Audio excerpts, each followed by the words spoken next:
arrivé, est-ce que tu peux nous dire à quel âge tu es arrivé à l'œuvre dans Doudoune? Voilà, nous raconter un petit peu. Je suis arrivé à l'âge de 7 ans.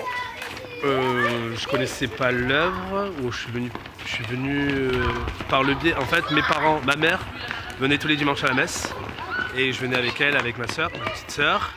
Et en fil en aiguille, ma mère voyait qu'il y avait des jeunes et tout ça. Et un mercredi, elle m'a amené et depuis, je suis pas parti en fait.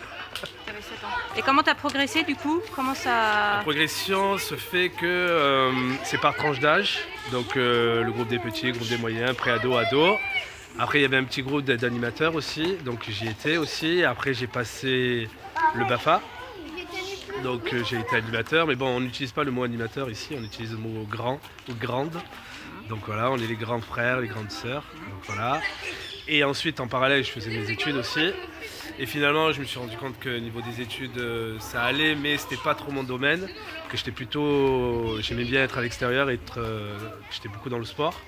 Et le père Guillaume m'a proposé de passer des diplômes de direction et tout ça, donc je les ai eus à la fin. Et après, j'ai intégré l'équipe ici à la direction.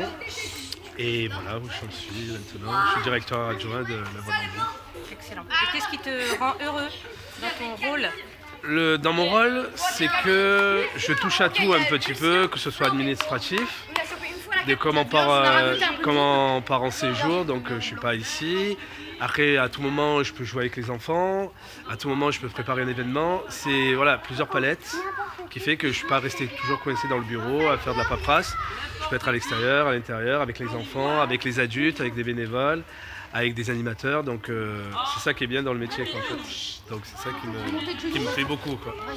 Et donc tu es arrivé ici, tu avais 7 ans, tu t'es fait des amis, tu as noué de belles amitiés, c'est ce que tu me disais tout à l'heure? Exactement, oui. Après on avait un bon groupe d'amis dans chaque tranche d'âge, on s'est bien suivis jusqu'à l'adolescence. Après chacun a pris ses directions, mais c'est vrai que mes meilleurs amis sont issus de l'œuvre.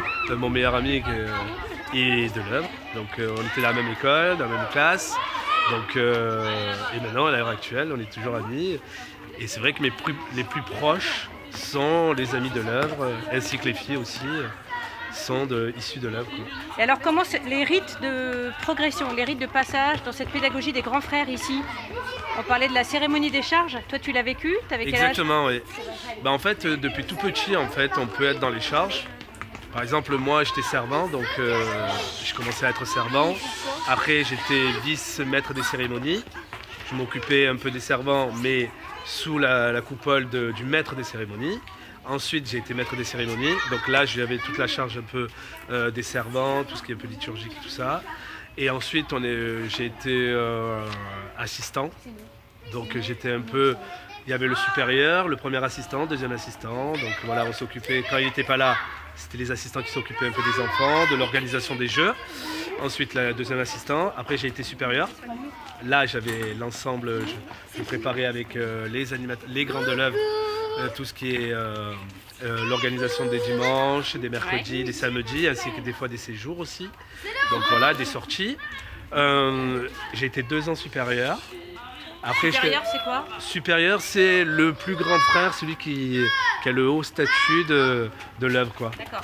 Donc des grands de l'œuvre, quoi. Donc voilà, qui gère un peu tout avec le père. Voilà. Et d'un point de vue spi, cette vie au sein de l'œuvre, d'un point de vue spirituel, pour toi, ça t'a ancré finalement dans le cœur de Jésus?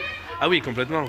Donc même s'il y avait le jeu, mais le spirituel fait partie omniprésente de l'éducation, même qui a fait grandir. Je pense que si j'aurais pas eu cette formation, peut-être que j'aurais pas grandi de cette manière-là. Donc je suis bien content que ma mère m'ait initié ici déjà en amont par la messe, le temps spirituel, et après à connaître un peu plus par rapport au catéchisme, parce qu'il y avait le catéchisme par tranche d'âge, le mercredi matin. Ensuite, quand on était au collège, on avait des temps précis le samedi ou le vendredi soir. Et après, quand on était grand, on avait des temps spirituels avec le Père qui nous formait un petit peu. Excellent.